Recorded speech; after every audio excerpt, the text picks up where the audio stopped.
Hello everyone, welcome to the YouTube channel of Learnify IQ. This is Meghna Kanojia and now we are going to start a different topic which is endocrine system.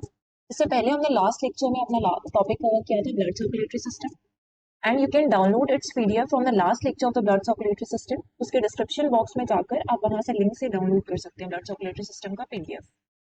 Now we are starting the topic endocrine system. Endocrine system में आपको एक word समझना है पहले. What are glands? तो glands क्या है? Basically they are the group of cells. Group of cells means organs. Glands क्या है? ग्रुप ऑफ सेल्स है या फिर हम उन्हें कह सकते हैं ऑर्गन्स है. और ये क्या करेंगे? एक सब्सटेंस रिलीज करेंगे. तो ये जो ग्रुप ऑफ सेल्स या ऑर्गन है वो कुछ सब्सटेंसेस रिलीज करते हैं एंड ये जो सब्सटेंसेस है वो क्या करेंगे? कुछ स्पेसिफिक फंक्शन परफॉर्म करेंगे ह्यूमन बॉडी के लिए. तो these substances perform some specific functions for human body. अब ये सब्सटेंसेस के कुछ भी फॉर्म्स हो सकते हैं, ठीक है. तो it can have different forms. For example आपके हार्मोन्स हो गए, हार्मोन्स हो गया. स्वेट सीक्रेट कर सकते हैं तो स्वेट है. फिर आ जाते हैं आपके स्वेट के बाद से सलाइवा हो सकता है, म्यूकस हो सकता है. तो ये सारे अलग अलग सब्सटेंसेस हैं जो ग्लैंड्स के थ्रू रिलीज किए जाते हैं या सीक्रेट किया जाते हैं. ठीक है, अभी हमें दो टर्म्स और देखने हैं तो हम दो टर्म्स को भी देख लेते हैं कि कौन से हैं. तो आपको सुनने मिलेगा यहाँ पर एक एंडोक्राइन सिस्टम पढ़ना है हमें, ठीक है, और दूसरा हमें पढ़ना है exocrine system. As the name indicates endo. Endo means होगा ऐसे ग्लैंड्स पढ़ने हैं एंडोक्राइन ग्लैंड्स में जिसके पास डक्ट नहीं प्रेजेंट होगा. ठीक है, तो हम ले लेते हैं फॉर एग्जाम्पल आपका ले लेते हैं थायराइड ग्लैंड. थायराइड ग्लैंड कुछ इस तरीके से होता है बाइलोब. और यहाँ पे क्या होता है कि जो भी हार्मोन सीक्रेट होंगे इस ग्लैंड्स के थ्रू वो डायरेक्टली ब्लड स्ट्रीम में, ये ब्लड स्ट्रीम है और ये जो भी हार्मोन सीक्रेट करेगा क्योंकि इसमें कोई डक्ट नहीं प्रेजेंट है, मींस आउटलेट नहीं है जिसके थ्रू वो सारे हार्मोन्स को बाहर कर सके. तो यहाँ पे डक्ट नहीं प्रेजेंट है, ये डायरेक्टली ब्लड स्ट्रीम में उन हार्मोन्स को सीक्रेट करता है.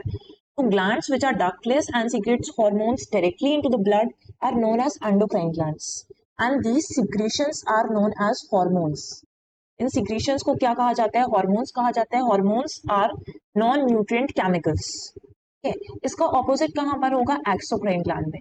जब हम क्या पढ़ रहे हैं? एक्सोक्राइन ग्लैंड्स जो होंगे उसमें ऐसे ग्लैंड्स होंगे जिसमें डक्ट प्रेजेंट होता है. फॉर एग्जाम्पल आपका लिवर होता है इस तरीके से, उसमें दो पार्ट्स होते हैं, उसमें भी एंडोक्राइन और एक्सोक्राइन होता है, बट हम वो तभी देखेंगे. अभी हम समझ लेते हैं कि जो लिवर है वो एक्सोक्राइन ग्लैंड होता है क्योंकि इसमें क्या होगा? डक्ट प्रेजेंट होगी. ठीक है, तो यहाँ पे डक्ट प्रेजेंट होता है प्लस जो भी हार्मोन्स ये सीक्रेट करते हैं वो इस डक्ट के थ्रू ही, जो भी डाइजेस्टिव जूसेस या हार्मोन सीक्रेट करेंगे, जूसेस भी हो सकते हैं क्योंकि हमें सब्सटेंसेस देखने हैं ना, तो डाइजेस्टिव जूसेस इसने सीक्रेट किए तो इस डक्ट के थ्रू ही बाकी ऑर्गन्स में या बॉडी के पार्ट्स में ये ट्रांसमिट होगा इसके थ्रू. तो जो endocrine and these are ductless and जो एक्सोक्राइन ग्लैंड्स होते हैं उनमें डक्ट प्रेजेंट होता है and they do not directly releases hormones into the blood. अब हमें कुछ यहाँ पे क्या देखने हैं? कुछ इस पूरे चैप्टर में हमें एंडोक्राइन ग्लैंड्स के बारे में पढ़ना है. तो जो एंडोक्राइन ग्लैंड्स होंगे first is thyroid gland, second is parathyroid gland, फिर आता है आपका पिट्यूटरी ग्लैंड है, पीनियल ग्लैंड हो गया, हाइपोथैलेमस ग्लैंड पढ़ना है, थाइमस ग्लैंड हो गया, एड्रिनल ग्लैंड, पेनक्रियास एंड गोनड्स. ये 8-9 ग्लैंड्स हैं जो हमें इस पूरे चैप्टर में कवर करने हैं. ठीक है, तो फर्स्ट हम चलते हैं किसके तरफ? Thyroid gland. जो हमारा फर्स्ट है थायराइड ग्लैंड, इसका लोकेशन देखते हैं कि कहाँ पे प्रेजेंट होता है. तो ये आपके front side of the neck पर, और जो साइड का नेक होगा उस पूरे पार्ट में ये प्रेजेंट होता है. ठीक है, और ये चीज याद रखनी है कि लार्जेस्ट एंडोक्राइन ग्लैंड कौन सा है? आपका थायराइड ग्लैंड. एंडोक्राइन बोल रहे हैं, एंडोक्राइन मींस इसमें डक्टलेस है ये. ठीक है, एंडोक्राइन मींस. अगर हमसे पूछा जाएगा कि जो लार्जेस्ट एक्सोक्राइन ग्लैंड है, तो लार्जेस्ट एंडो और लार्जेस्ट एक्सोक्राइन ग्लैंड्स आपको पता होना चाहिए कि ये क्या है? आपका लिवर. सबसे बड़ा जो एंडोक्राइन ग्लैंड है वो आपका थायराइड ग्लैंड है, सबसे बड़ा जो एक्सोक्राइन ग्लैंड है दैट इज लिवर. प्लस ये बाइलोब्ड होते हैं. ठीक है, बाइलोब्ड क्यों कह रहे हैं? क्योंकि आप यहाँ पे देख सकते हो दो लोब्स प्रेजेंट है, एक ये वाला लोब और एक ये वाला लोब, तो बाइलोब्ड ग्लैंड है. इसके बारे में देख लिया. अब ग्लैंड का काम क्या होता है कि वो हार्मोन्स को सीक्रेट कर रहा है. तो कौन से हार्मोन्स को सीक्रेट कर रहा है? तो फर्स्ट इज थायरोक्सिन और जो सेकेंड होता है वो होता है calcitonin. First is thyroxine and the second one is calcitonin. Thyroxine जो है वो दो तरीके के हो सकता है, T3 और T4 हो सकता है. ऐसे टेस्ट सुने होंगे जब थायराइड का टेस्ट करवाते हैं तो T3 टेस्ट होता है, T4 तो ट्राईआइडोथायरोनिन और टेट्राआइडोथायरोनिन होता है. ठीक है, इस थायरोक्सिन में जो मेन कंपोनेंट होता है दैट इज आयोडीन. ये जो मेन कंपोनेंट प्रेजेंट है आपका थायरॉक्सिन में, इससे क्या ये कौन सा कंपोनेंट होता है? ये होता है थायरॉक्सिन, सॉरी आयोडीन कंपोनेंट होता है। अब इस थायरॉक्सिन की वर्किंग क्या है? सबसे फर्स्ट काम ये करता है कि आपकी बॉडी में जब भी रिलीज होगा या सीक्रेट होगा ये हार्मोन, तो आपकी बॉडी में एनर्जी को इंक्रीज करेगा। That's why it is known as calorigenic hormone, क्योंकि आपकी बॉडी में कैलोरीज को इंक्रीज कर रहा है, इसलिए इसको क्या कहा जाएगा? Calorigenic hormone. फिर सेकेंडली आपके बॉडी में टेम्परेचर को इंक्रीज करता है। टेम्परेचर को इंक्रीज कर रहा है, that's why it is known as thermogenic hormone. ठीक है, जनरली क्या होगा कि विंटर्स में आपकी बॉडी के टेम्परेचर को हाई रखने की कोशिश करता है और उस टाइम ये ज्यादा रिलीज होता है। Third, it regulates BMR. ठीक है, ये और क्या काम कर रहा है? बीएमआर को रेगुलेट कर रहा है। और बीएमआर क्या है? आपका biological metabolic rate. BMR is biological metabolic rate. तो समझते हैं कि जो मेटाबॉलिज्म का प्रोसेस होता है, मेटाबॉलिज्म का प्रोसेस दो प्रोसेस इंक्लूड करता है। First is catabolism and the second one is anabolism. ठीक है, फर्स्ट क्या आपका कैटाबॉलिज्म होता है और सेकेंड होता है एनाबॉलिज्म। जो कैटाबॉलिज्म होता है ना, उसका काम होता है कि वो कॉम्प्लेक्स, जो कॉम्प्लेक्स सब्सटेंसेस है उसको सिंपल सब्सटेंसेस में कन्वर्ट कर देता है। तो it converts complex substances into simpler substances, और जो और उसके बाद से एनर्जी रिलीज करेगा। लेकिन एनाबॉलिज्म में क्या होता है कि ये सिंपलर सब्सटेंसेस से कॉम्प्लेक्स सब्सटेंसेस फॉर्म करता है। ठीक है, process of building complex molecules from simple molecules. ये सिंपल से कहां पर जा रहा है? कॉम्प्लेक्स मॉलिक्यूल्स बना रहा है। तो हम कैटाबॉलिज्म को कंसिडर कर सकते हैं कि डिस्ट्रक्टिव फेज है, क्योंकि इसने बड़ी चीज को छोटे छोटे चीजों में ब्रेक डाउन कर दिया, तो ये डिस्ट्रक्टिव फेज होता है। और ये जो एनाबॉलिज्म होता है उसने सिंपल चीजों से कुछ कॉम्प्लेक्स बना दिया है, तो इसको हम क्या बोलते हैं? इसको बोलते हैं हम कंस्ट्रक्टिव फेज बोलते हैं। जैसे फॉर एग्जाम्पल आपका प्रोसेस ऑफ जो डाइजेशन है वो कहाँ पर आएगा? वो कैटाबॉलिक प्रोसेस होता है, क्योंकि डाइजेशन में कॉम्प्लेक्स मॉलिक्यूल सिंपल में कन्वर्ट हो रहे हैं। बट रेस्पिरेशन का जो प्रोसेस होगा एनाबॉलिज्म में आता है, क्योंकि वहां पर सिंपल मॉलिक्यूल से कोई कॉम्प्लेक्स मॉलिक्यूल फॉर्म हो रहा है। तो digestion is the destructive phase of your body, और जो एनाबॉलिज्म है that is the constructive process of your body. तो ये हो गया कैटाबॉलिज्म और एनाबॉलिज्म, इसको ही हम बोलते हैं बीएमआर, बायोलॉजिकल मेटाबॉलिक रेट। तो ये प्रोसेस इंपॉर्टेंट है इसको समझने के लिए, बिकॉज अभी हमें इसका यूज करना है। अब हमने देखा कि जो मेन कंपोनेंट है थायरॉक्सिन का that is iodine, and iodine helps in protein synthesis. Second क्या है? सेकेंड कौन सा हार्मोन है? कैल्सिटोनिन है, इसकी भी हम वर्किंग। अभी हम चलते हैं कि diseases related to thyroid gland. सारे ग्लैंड्स में हमें ये करना है कि हम उसके बारे में पढ़ेंगे कि वो ग्लैंड क्या है, उसका लोकेशन पढ़ेंगे, फिर हम उससे जो भी रिलेटेड हार्मोन सीक्रेट हो रहे हैं वो पढ़ेंगे, और उसके बाद से जो डिसीजेस रिलेटेड है वो भी हमें देखनी है। तो अगर हम थायराइड ग्लैंड से रिलेटेड डिसीजेस देखेंगे, तो जो थायराइड ग्लैंड है उससे डिसीजेस कौन कौन सी हो सकती हैं?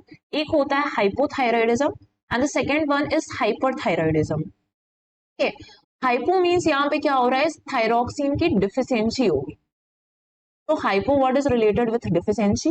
और अगर हम हाइपर पढ़ रहे हैं तो hyper denotes excess of thyroxine. ये सारी थायरॉक्सिन से रिलेटेड है। ठीक है, तो अगर यहाँ पर थायराइडिज्म या थायराइड हो रहा है, तो यहाँ पे क्या होगा? डिफिशियंसी से थायराइड होगा, और यहाँ पर एक्सेस से थायराइड की डिसीज होगी। तो जब हाइपोथायराइडिज्म होता है ना, तो इस टाइम पर क्या क्या सिम्टम्स दिखाई देते हैं? एक तो बॉडी में फैटीग होगा, है बॉडी फैटीग होगा। फिर इसमें वेट गेन होता है। अब ये सबसे इंपॉर्टेंट है, आपने दो तरीके के थायराइड्स देखे होंगे लोगों में, कि कुछ लोग मोटे हो जा रहे हैं, कुछ लोग पतले हो जा रहे हैं। एक में वेट गेन हो रहा है, दूसरे पेशेंट में क्या हो रहा है? वेट लॉस हो रहा है। अब वेट गेन होता है इसमें, उसके पीछे रीजन है कि हमने पढ़ा कि जब थायरॉक्सिन रिलीज होता है तो हमारी बॉडी में इसको रेगुलेट करता है, बीएमआर को रेगुलेट करता है, अभी हमने देखा है।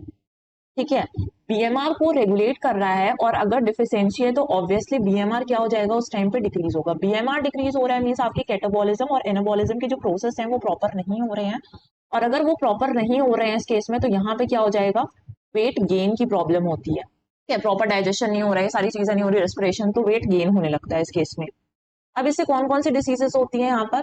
सिंपल गोइटर होगा हाइपोथायराइडिज्म के केस में जब डिफिशियंसी है, क्रिटिनिज्म डिसीज होगा, हशीमोटो डिसीज होता है, एंड मिक्सडेमा डिसीज होता है, which is also known as gull's disease. फिर अगर हाइपोथायराइडिज्म है जहां पर एक्सेस है, तो इस केस में क्या होगा? हम देखेंगे कि इसमें वेट लॉस होता है। ठीक है, इसमें क्या हो रहा है? वेट लॉस हो रहा है। वेट लॉस क्यों हो रहा है? क्योंकि यहाँ पे थायरॉक्सिन बहुत ज्यादा रिलीज हो रहा है। अगर थायरॉक्सिन बहुत ज्यादा सीक्रेट हो रहा है तो ये बीएमआर को क्या कर देगा, इंक्रीज कर देगा इस केस में। अगर बहुत ज्यादा कैटाबॉलिज्म और एनाबॉलिज्म का प्रोसेस हो रहा है, इंक्रीज हो गया, तो यहाँ पे आपका वेट लूज होने लगेगा। तो यहाँ पे पर्सन क्या फेस करता है, वेट लॉस फेस करता है। अब चलते हैं हम डिसीजेस पर। तो फर्स्टली हम पढ़ने वाले हैं जो डिसीजेस रिलेटेड है हाइपोथायराइडिज्म से। यहाँ पे क्या हो रहा है कि अ सिंपल गोइटर, पहले सिंपल गोइटर है first disease. A simple goitre is an enlargement of the thyroid gland. It is usually not a tumour और कैंसर। ये सिंपल गोइटर है, जो आपके थायराइड ग्लैंड का है साइज, वो नॉर्मल से 2 to 3 times इंक्रीज हो जाता है। अब क्या हो रहा है, सिंपल गोइटर हो रहा है। इस केस में क्या होता है, लो हो जाएगा। कि हमने पढ़ा कि जब थायरॉक्सिन सीक्रेट होता है तो वो आपके बॉडी के टेम्परेचर को इंक्रीज कर रहा है, बट यहाँ पे थायरॉक्सिन कम होगा, तो यहाँ पे जो आपका बॉडी टेम्परेचर वो क्या होगा, लो बॉडी टेम्परेचर होगा। ठीक, अभी हमने सुना था कि मेन कंपोनेंट क्या था, आयोडीन था। तो आपने दूरदर्शन चैनल, नेशनल चैनल पे बहुत पहले एक ऐड आता था गवर्नमेंट ऑफ इंडिया का, जिसमें सुना होगा आपने, एक चुटकी नमक, आयोडीन युक्त नमक। तो वो था आयोडीन को प्रमोट करने के लिए कि आपकी डाइट में क्या अवेलेबल हो, आयोडीन अवेलेबल हो। बेसिकली जो प्रेग्नेंट वुमेन है, अगर उनके बच्चों को प्रॉपर न्यूट्रिशन प्रोवाइड करना है या उनकी डाइट में आयोडीन होना चाहिए, तो बच्चों का मेंटल और फिजिकल ग्रोथ प्रॉपर होता है। तो ये सारी चीजों के लिए। Now coming to a topic, हम देखते हैं कि सिंपल गोइटर में क्या हो रहा था, इस आयोडीन की डिफिशियंसी हो जाती है।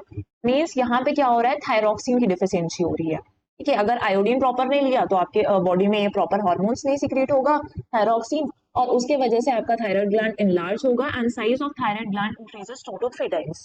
और यहाँ पर आपको क्या देखने के लिए मिल रहा है, बॉडी टेम्परेचर लो हो रहा है। तो ये फर्स्ट डिसीज हो गया हमारा। इसके बाद आता है नेक्स्ट डिसीज, क्रिटिनिज्म डिसीज। तो क्रिटिनिज्म डिसीज बेसिकली जो है वो चिल्ड्रन में अकर होती है। It occurs in children and it is a non hereditary disease. Means hereditary तो नहीं होती है कि पेरेंट्स में तो बच्चों में आ जाएगी, तो ये नॉन हेरिडिटरी डिसीज है। अब इस डिसीज में क्या हुआ, सेम प्रोसेस है, आयोडीन की डिफिशियंसी से हो रहा है, उसके वजह से थायरॉक्सिन की डिफिशियंसी हो जाएगी and poor mental, physical and sexual growth in children. या तो बच्चे डॉफ रह गए हैं, एबनॉर्मल हैं काफी, ठीक है, मेंटली डिस्टर्ब्ड हैं, या उनमें सेक्सुअल डेवलपमेंट काफी डिलेड हो जाता है। ठीक है, इसके जो क्रिटिनिज्म डिसीज है, इस तरीके से बच्चे दिखते हैं उसके, hair dry, coats and sparse, lateral eyebrows thin हो जाएंगी, और ये periorbital edema, fluffy face दिखेगा। तो ये सारी चीजें कब दिखती हैं, क्रिटिनिज्म डिसीज से। अभी हमें बहुत सारी डिसीजेस पढ़नी है, अलग अलग ग्लैंड्स होंगे, उनसे अलग हार्मोन्स रिलीज हो रहे हैं, किसी की एक्सेस है, किसी का डिफिशियंसी है, तो इसलिए आपको बहुत सारी चीजें याद रखनी होंगी। क्रिटिनिज्म डिसीज को आप ऐसे लिंक कर सकते हैं किससे, तो यहाँ पे एक डिसीज जो है वो किससे रिलेटेड है, it is related with children. Next हम देखते हैं, अभी हम हाइपोथायराइडिज्म ही पढ़ रहे हैं। ठीक, यहाँ पे आता है नेक्स्ट है हशीमोटो डिसीज। तो इसको हम समझते हैं एक एग्जाम्पल लेकर, सॉरी, इसको एक एग्जाम्पल लेकर समझते हैं। जैसे फॉर एग्जाम्पल, ये आपका घर है, ठीक है, इस घर पर जब बाहर से कोई अटैक करता है आपके घर, as a young member of the family और as a responsible member of the family, आपका काम क्या होगा कि आपको अपने घर के बाकी मेंबर्स को प्रोटेक्ट करना है। ठीक है, यहाँ से कोई अटैक कर रहा है, और as a responsible member of the family आपका काम क्या है कि अटैक से बचाना है अपनी पूरी फैमिली को।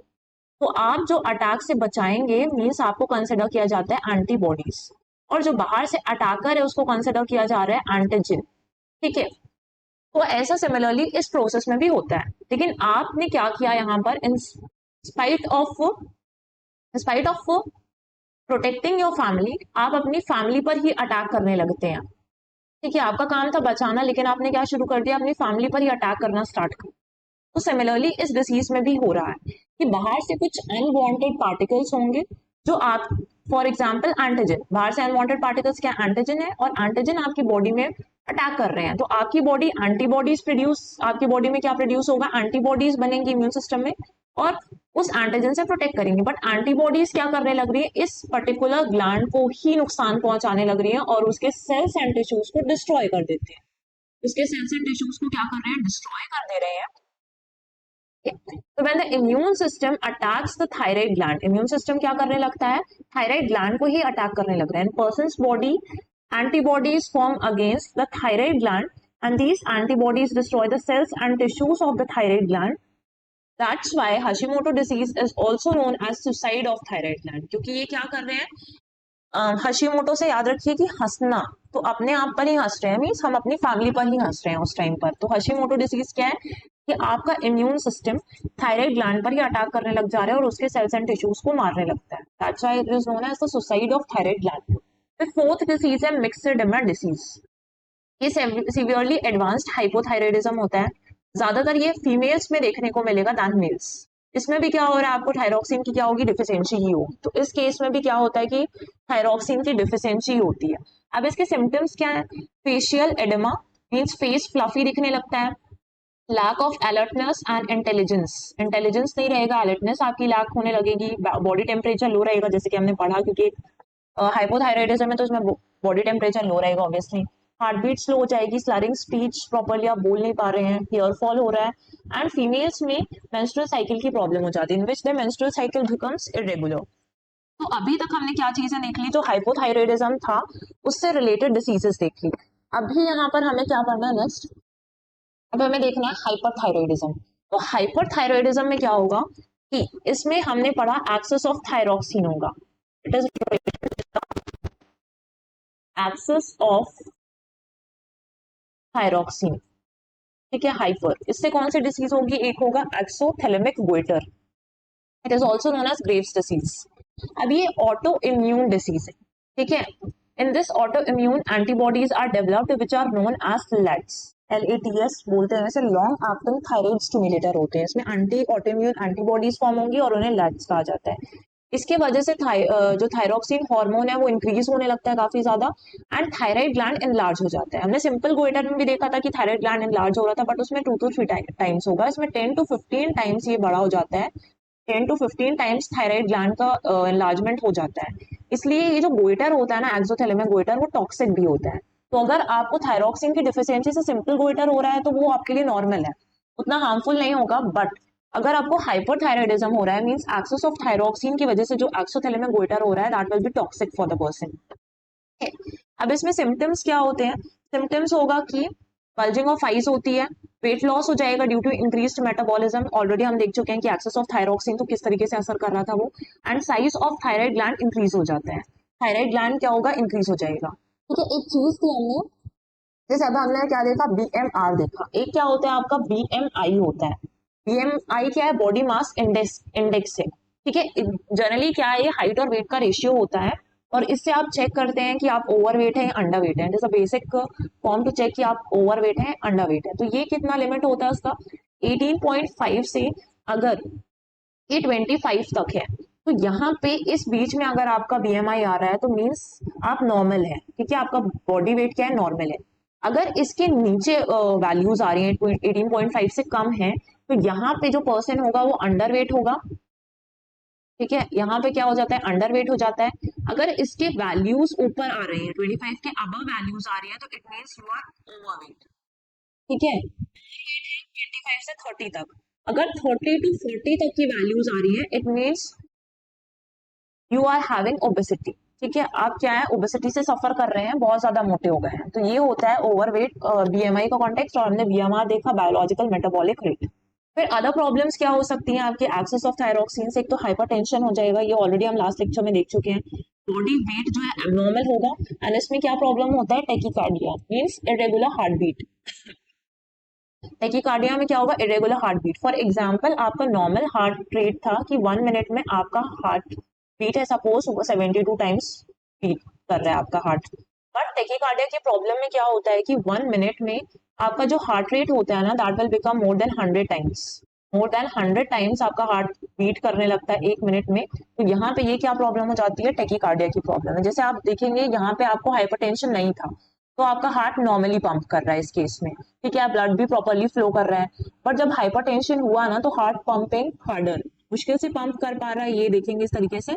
और ब्लड फ्लो भी क्या होता है, प्रॉपरली हो नहीं पाता है, ब्लड वेसल्स में प्रॉपरली ब्लड फ्लो नहीं हो पाएगा। यहाँ पर देखेंगे आप, टेकिकार्डिया का प्रॉब्लम है, तो ये टिपिकल हार्ट बीट थी।